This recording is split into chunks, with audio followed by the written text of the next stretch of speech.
കണ്ടില്ലേ, വീണ്ടും എന്റെ കിടപ്പറയിൽ വന്നിരിക്കുന്നു.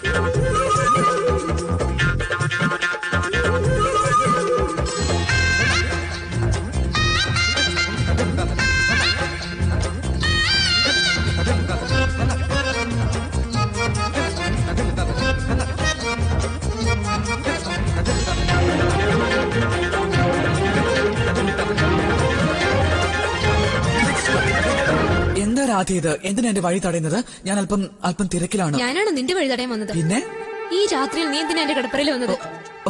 അതാണോ? അതെന്താണെന്ന് വെച്ചാൽ എന്റെ പക്കലുണ്ടായിരുന്ന പ്രണയം മുഴുവൻ പങ്കുവെച്ചു. അതുകൊണ്ട് കുറച്ച് പ്രണയം കൂടി കൊണ്ടുപോകാമെന്ന് കരുതി. അതിനാ ഞാൻ വന്നത്.